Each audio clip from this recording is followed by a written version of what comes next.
Hi, welcome. In this video, I'd like to discuss the issue of control itself as being a motivating agent. And again, this is going a little deeper into this issue of what training is within the parameters of, is it a learning-based exercise at some level, or is it really a relational changing process? Does everything filter through relationally?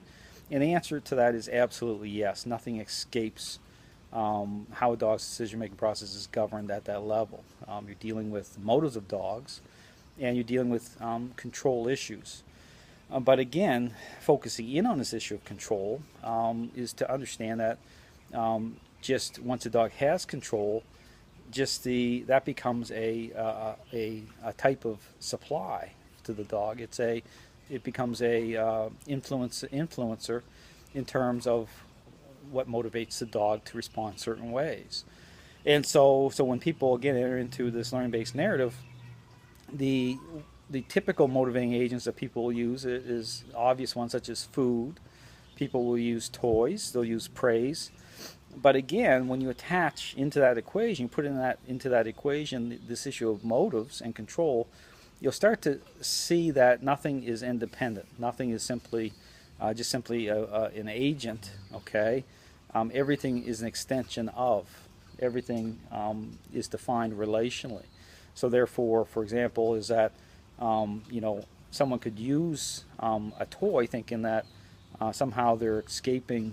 They may have a sense that, okay, well, I'm not going to use food because that's like an obvious no-brainer for many trainers to say, well, I'm not going to use food because they have a sense that, well, food is isn't a good thing to use because there's seems to add up to be issues there, and so they'll switch over to a toy or praise.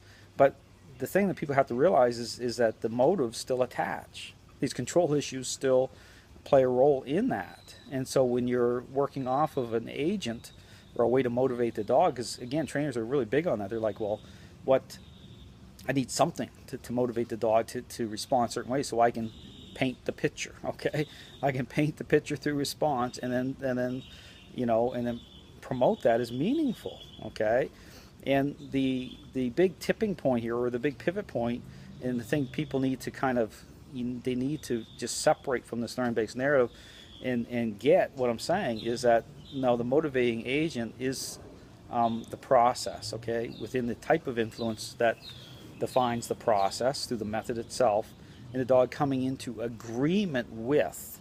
Okay, because again, this issue about getting into using motivating agents, again, I'll talk about control here in a minute, again, is to understand that things can look great, okay, from within the training environment, within certain interactions, but still be going completely sideways. Okay, dog is just going through the motions. They're holding on to control, and this is where again you get in this issue about control itself being a motivating agent. Okay, so the problem here is once the dog has a level of control through the dog owner, the owner themselves becomes a means to an end. They become a supply source, and it'll branch off from there. It'd be kind of like looking at, say, a diagram of, say, a universe with all the various planets, and then, from a central point, everything, the moons, everything branching off from that one supply source and going into everything else. So it's like, okay, the dog will do A, B, and C to get to D, but extending beyond because it's about control. And so the person themselves becomes an extension of that relationally. And so again, to halt all of it, and again, I want people to understand the only kind of way to kind of bypass it all, or to make sure you're not dealing with these issues, you have to approach the process properly from the beginning.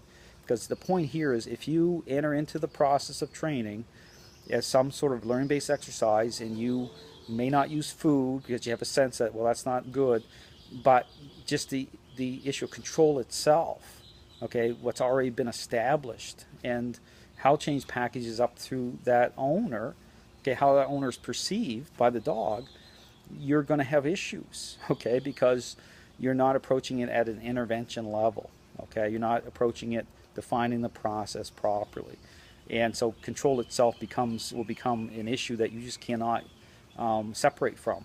Okay, so the dog could be moving around even for reward, even using and you still got problems based on that specific situation with that owner. Because again, I talk about the whole me factor here is why people are some people are successful, many others aren't.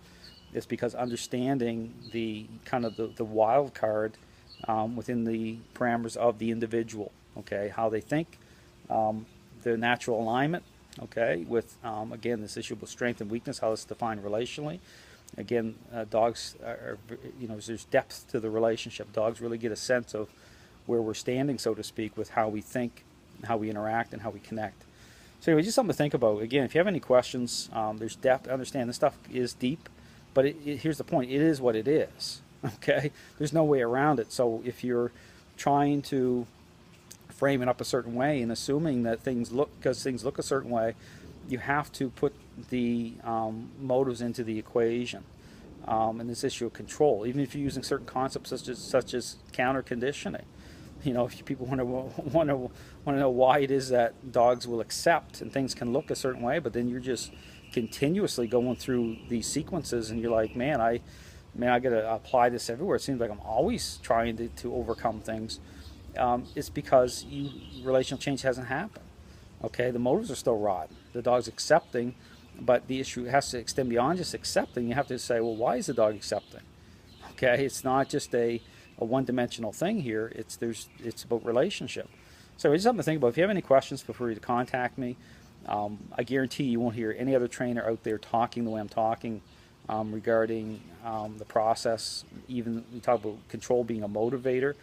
You're not going to find anyone talking about the depth of that, because the majority of trainers are approaching training as something it's not. Okay, I show how everything filters through relationally. You have to be able to put everything into right context, and you have to be able to test the motives of the dog at all points to know whether that picture that's being painted is actually the real deal or merely a counterfeit. So anyway, thanks for watching.